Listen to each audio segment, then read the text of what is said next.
So let's just, talk about what kinds of help we can get, and where we need help and why we need help. Let me suggest to you that you look at the world in which we live today. Look at the state of the world in which we live. The degree of disorder, disharmony, pain that we're all experiencing politically, in our homes, in our marriages, in our schools, at our jobs, with our neighbors, name it. How are we going to change that? How have we as women contributed to that? I'm going to suggest to you that our society has lost its spiritual center. That's the bottom line. Our society has lost its spiritual center. And who is responsible for the spiritual center? The woman. Not one woman, not 5 women, but all the women. All the women. We have found ourselves caught up in everything but what we really came to this earth for. How are we going to backtrack and find our way back to actually becoming the spiritual heart of our world? How are we going to do that?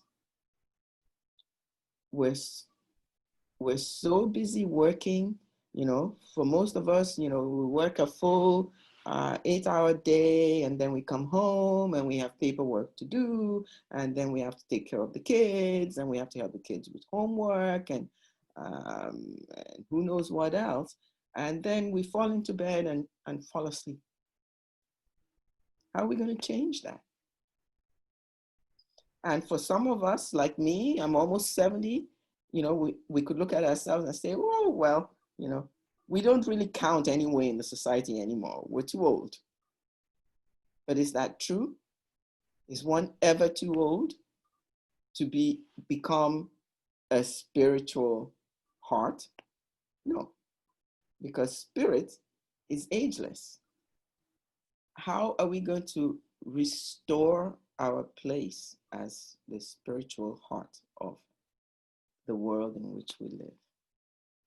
It seems to me that honesty is the key, that we have to, as scary as it is, show up and be who we are and not be afraid of that.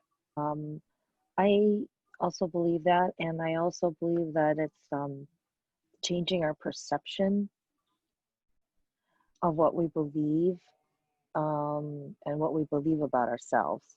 I think that just basically changing what we believe about ourselves is one really important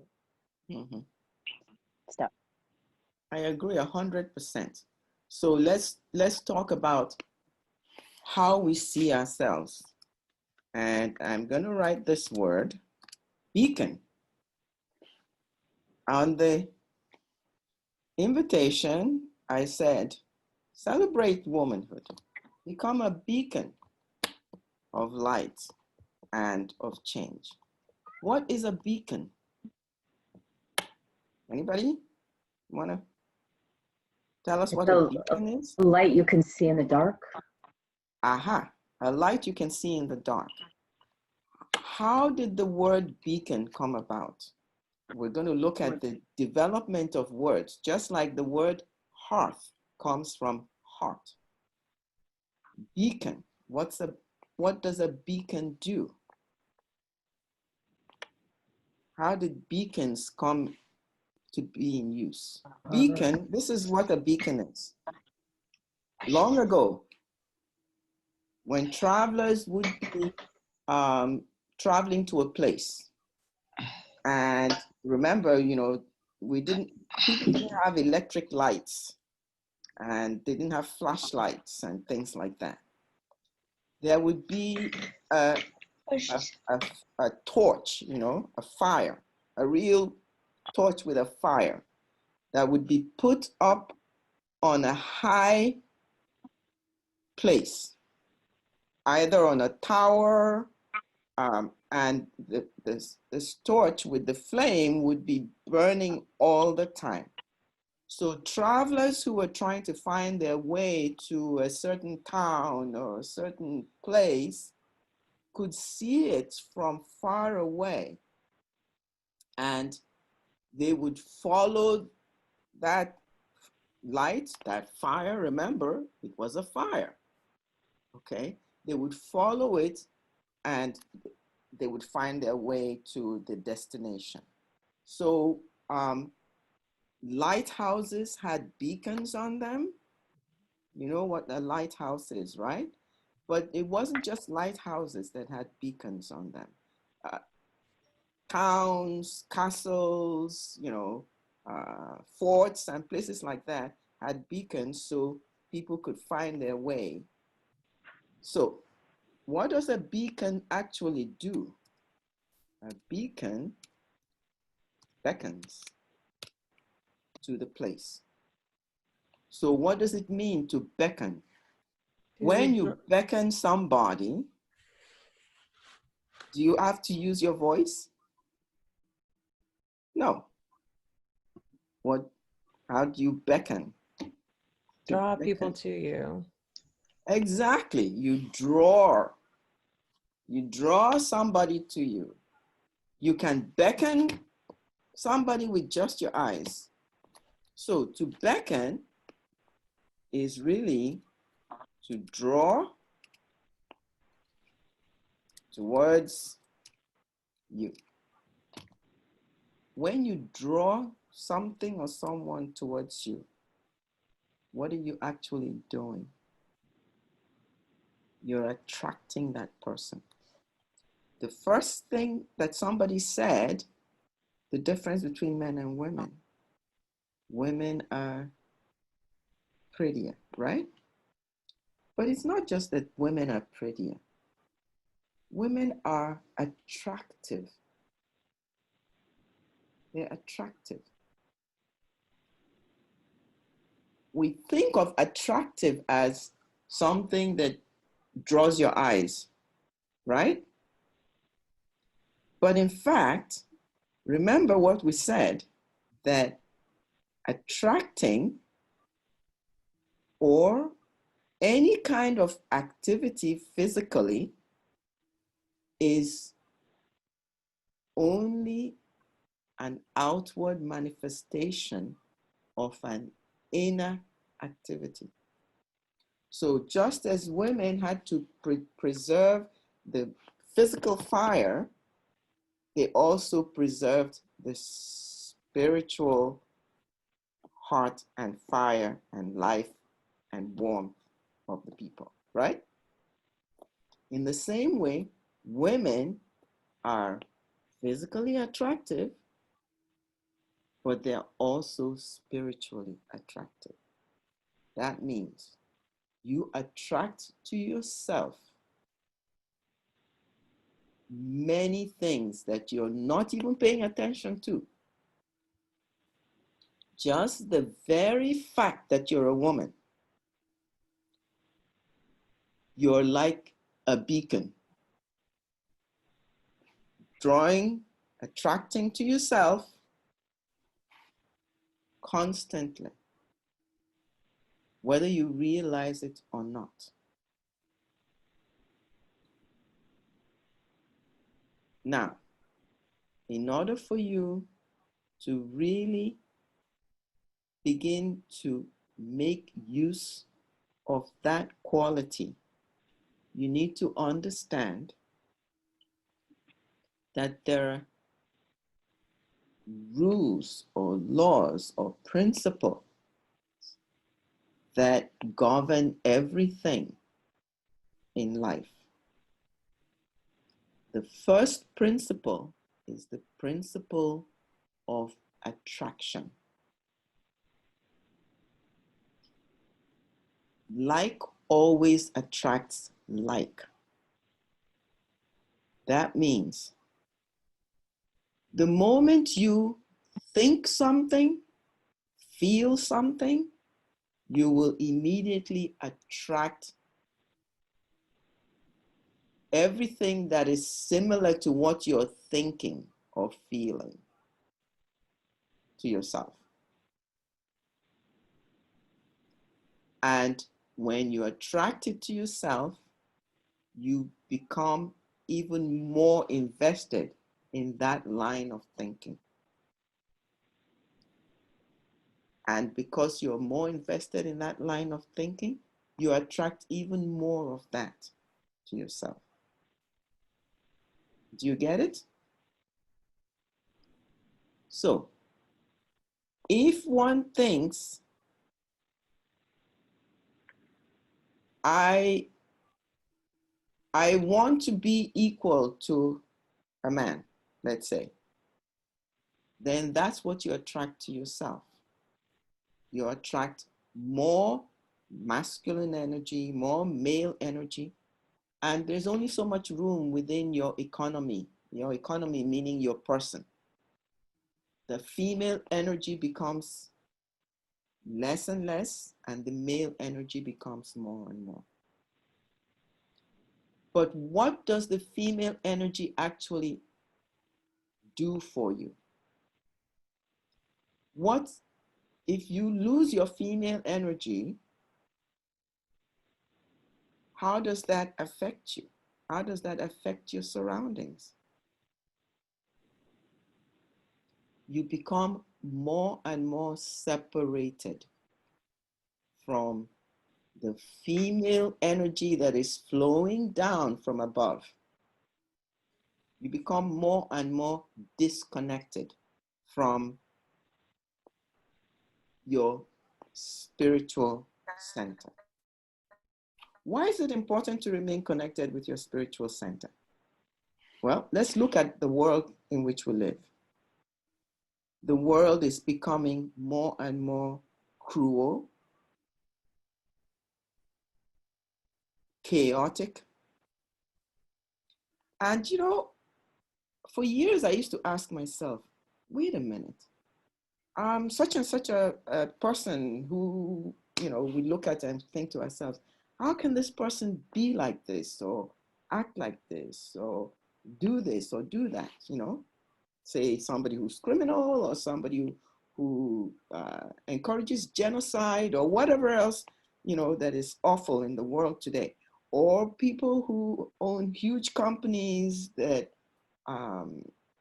that take advantage of their workers and accumulate enormous amounts of wealth while their workers are starving. Okay, I used to ask myself, this person, didn't he have a mother? Does he have a wife? And the answer is yes. Yes, he does. Where is his wife while all this is going on? She's bought into it. Why did she buy into it? How did she come to buy into it? Because she lost her connection.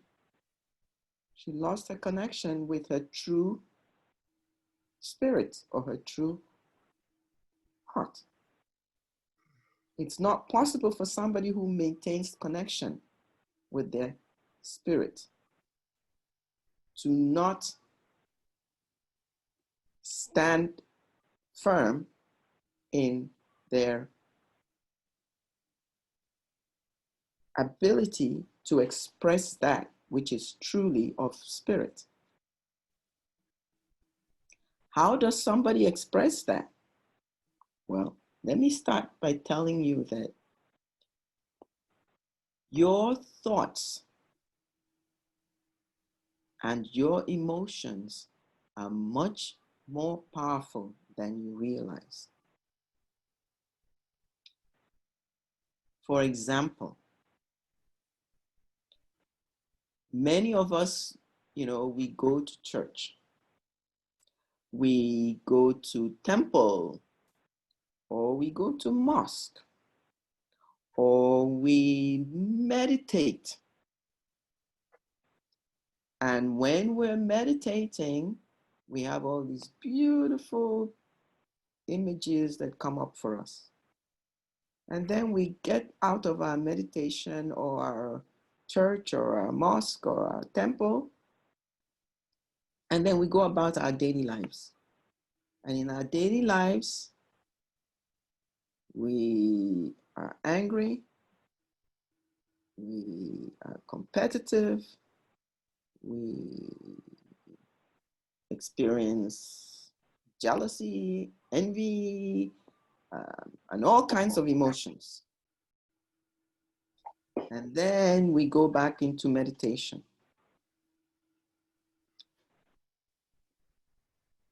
That is a life that is schizoid. The amount of time we spend in meditation, let's say you spend 2 hours a day in meditation. That's 2 hours out of 24 hours. The remaining 24 hours, you're riddled with, let's use the word, pernicious emotions. Remember what I said, that everything that goes on inside becomes manifest outside. So your surroundings will reflect what's going on inside you. And if 22 of the hours are riddled with pernicious emotions, then much of your life is going to be full of unpleasant things or unpleasantness. Now let's extend that to the world at large. The conditions in the world at large are simply a reflection of the internal thoughts and emotional conditions of the majority of the people in the world. And that has nothing to do with what religion they practice, what their belief system is, how often they go to church, how often they meditate, or how often they read their holy books. It's a simple matter of what they're thinking and how they're feeling. And so, as I say those words, let's transpose I and me in place of they and their. Okay? If you're going to go away from this meeting with one idea stuck in your head and stuck in your being, it is start to apply these principles to yourself, not just to others. And the principles are: one, everything that happens around you is a reflection of what's going on inside you. The only way to change things around you is to pay attention to what's going on inside you. And last of all, what's going on inside you is invisible to your physical eye, but very real. And because it is invisible, to your physical eye, but very real, means it is spiritual. Whatever is going on inside you spiritually is what determines what's happening around you. Now, you know, we look at activism and we see how, you know, one person tries to make a change, one person connects with the second person, and by connecting, they're a bit more effective.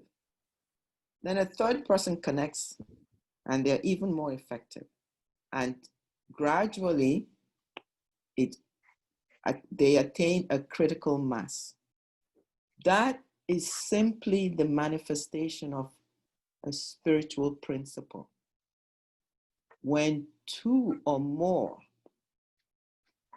are connected, the result is greater than the sum of the two. That is really the spiritual law of attraction. When two things that are similar are attracted to each other and come together, there's an explosion of power that increases the power and the effectiveness of whatever those two things contain. So if two things that contain, what shall we say, hate exist, they will be drawn to each other, and the amount of hate that is produced is huge. And that then draws more entities or individuals or things that have a little bit of hate in them to itself, and increases the amount of hate. Now, if you think about that very carefully, that is how things really work in the world. Responding to such with anger draws more anger. And then there is more disturbance. We could look at this on a global level, but that's not the purpose for us as individuals today. The purpose for us as individuals today is to look at it on a very personal level. How can we bring about the change that is necessary for me, for you, for each individual? Because when all is said and done, the world is made up of individuals. If we can have individual women find their true life purpose and live it to the best of their ability, then you have individual women here, there, and you end up with a critical mass. Because each one of those will spiritually attract to herself other women who are longing for this. Each one of these women becomes a beacon and beckons to other women who are longing to find this. This brings us back to the women beings who stand above us. They're there looking at us and wanting, wishing, asking us to turn to them. They're there to help us. You cannot see them, but you can sense them if you simply open yourself to them. Just as you can't really see the radio waves that surround you that bring beautiful music to you when you turn on the radio, right? You can't see it. But by turning on your radio and turning it to a certain frequency, in the same way, you have to turn yourself on by opening yourself. Turn yourself to the frequency of your spiritual helpers, your spiritual guides, your spiritual mentors. Okay?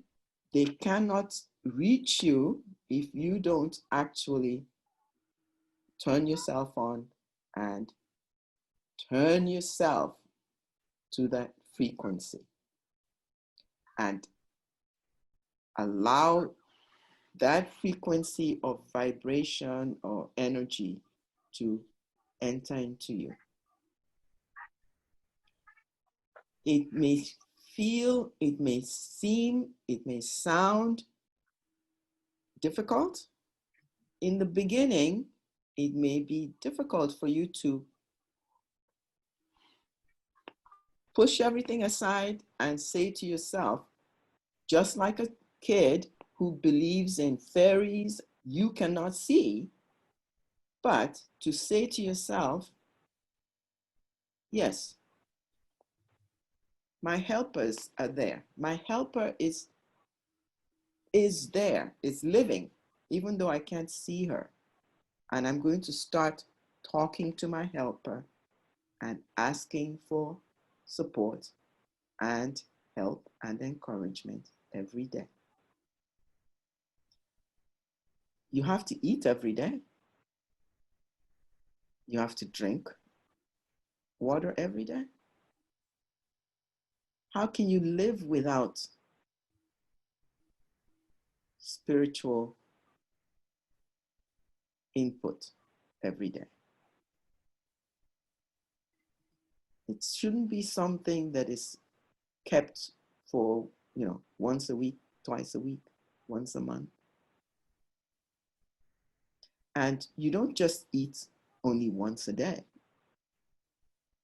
And you definitely don't drink only once a day. Right? So you need spiritual food and drink constantly, all the time. And you can remain in contact with your spiritual helper all the time. And the more you practice it, the easier it becomes, the more natural it becomes for you. And the more you find that you cannot live a single day without making spiritual contact. And when you start to do that, you will see how your life will radically be transformed. Nobody will have to tell you. You will see it for yourself. And the more your life is transformed, the more you will engage in feeding your spirit as a woman. Your spiritual helper is another spiritual person, just like you. Another person in God's creation, just like you are.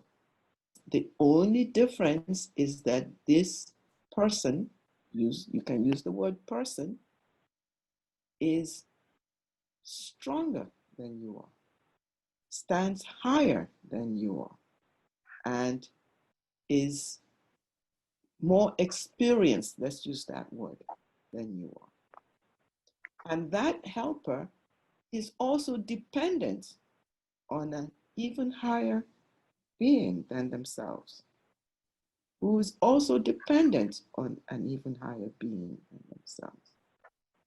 So think about this and try to come to terms with that idea and start to practice it a little bit each day for yourself.